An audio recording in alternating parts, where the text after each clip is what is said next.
Hi అండి, అందరికీ నమస్కారం. ఓం నమ శివాయ. ఈరోజు మీకోసం మంచి టాపిక్ మీ ముందుకు వచ్చాను. ఈ టాపిక్లో వీళ్ళు నచ్చిన లైక్ చేయండి, షేర్ చేయండి, సబ్స్క్రైబ్ చేయండి. మనకి ఎంతో విశేషమైన తిథి కార్తీక పౌర్ణమి. ఈరోజు ఎవరైతే చేసే ఉపవాసాలు కానీ, పూజలు కానీ, దీపాలు వెలిగించడం కానీ మనకి ఎంతో ప్రత్యేకమైన ఫలితం లభిస్తుంది. ఈరోజు కనుక ఉపవాసం ఉంటే చాలా మంచిది. అది మన శరీరం అనుగ్రహిస్తేనే మనం ఉపవాసం ఉండగలుగుతాం. లేదు మన శరీరాన్ని బాధ పెట్టుకుంటూ ఉపవాసం ఉండాలంటే కుదరదు. ఉపవాసం లేని వాళ్ళు సాయంత్రం 365 ఒత్తులు వెలిగించినా చాలా పుణ్యఫలం లభిస్తుంది. మనకి హిందూ పంచాంగం ప్రకారం ఈ ఏడాది కార్తీక పౌర్ణమి తిథి నవంబర్ 4 రాత్రి 10:30 గంటలకు ప్రారంభమవుతుంది. అనంతరం నవంబర్ 5వ తేదీన సాయంత్రం ముగుస్తుంది. అయితే నవంబర్ 5వ తేదీన ఉదయం నుంచి సాయంత్రం 6:48 గంటల వరకు పౌర్ణమి తిథి ఉంటుంది.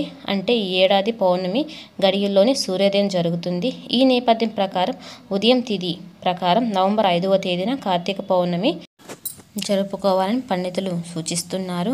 మనం కార్తీక దీపాలు మాత్రం 6:48 లోపలే వెలిగించుకోవాలి. అంటే 365 ఒత్తులు వెలిగిస్తారు కదా, వాళ్ళు 6:48 లోపలే వెలిగించుకోవాలి. ఎందుకంటే పౌర్ణమి తిథి 6:48 వరకే ఉంటుంది.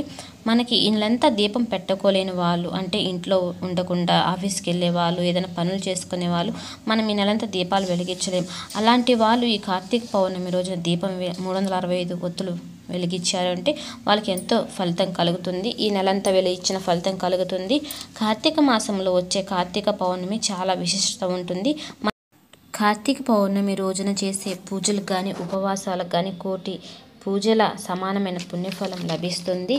ముఖ్యంగా ఈ కార్తీక పౌర్ణమి నాడు నదీ స్నానాలు ఆచరించడం వలన మనకి ఎంతో పుణ్యఫలం లభిస్తుంది. అంతేకాదు వనభోజనాలు చేయడం, ఉసిరి దీపం వెలిగించడం, అలాగా కొన్ని చేయడం వల్ల మనకున్న పాపాలు అన్నీ తొలగిపోయి మనకు అన్ని శుభగడియలు కలుగుతాయి.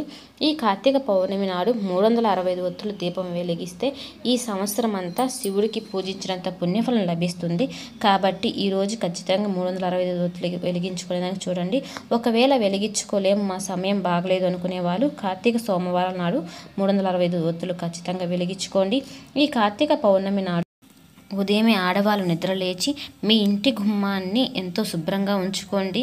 మీ ఇంటి గుమ్మం ఎంత శుభ్రంగా ఉంచుకుంటారో మీ ఇంట్లోకి ఐశ్వర్య దేవత వచ్చే అవకాశం ఉంటుంది. ఎందుకంటే ఈరోజు మీ ఇంటి గుమ్మాన్ని కనుక చక్కగా పసుపు కుంకాలతో దీపాలు పెట్టుకొని ముగ్గులు వేసుకొని కనుక అలంకరించుకున్నారు అంటే ఐశ్వర్యదేవి మీ ఇంట్లోకి వచ్చే అవకాశం ఉంటుంది. అలాగే ఈరోజు మనకి కార్తీక పౌర్ణమి రోజు శివుడికి మాత్రమే ప్రత్యేకమైంది కాదు, లక్ష్మీనారాయణకు కూడా ఎంతో విశేషంగా పూజించాలి. మనకి శివకేశవులు ఎలాగో ఈరోజు లక్ష్మీనారాయణలకు కూడా కార్తీక పౌర్ణమి నాడు అంతగానే పూజ చేయాలి.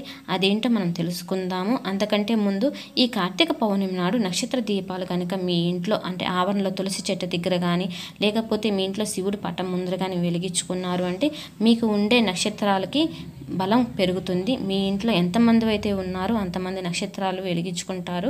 అందువల్ల లేదు మేము మొత్తం వెలిగించుకున్నా సరే మీకు నక్షత్ర దీపాలు అన్నీ ఒకటే కాబట్టి మీకు నక్షత్ర దీపం వెలిగించడం వల్ల బలం అయితే పెరుగుతుంది.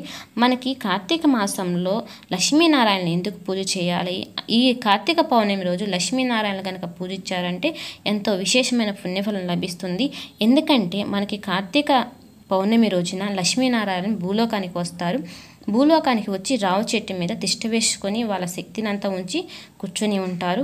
అందువల్ల కార్తీక పౌర్ణమి రోజున రావి చెట్టుకు గనక పూజ చేశారు అంటే మీకు ఉండే అన్ని దోషాలు తొలగిపోయి ఆ లక్ష్మీనారాయణ అనుగ్రహం కూడా లభిస్తుంది.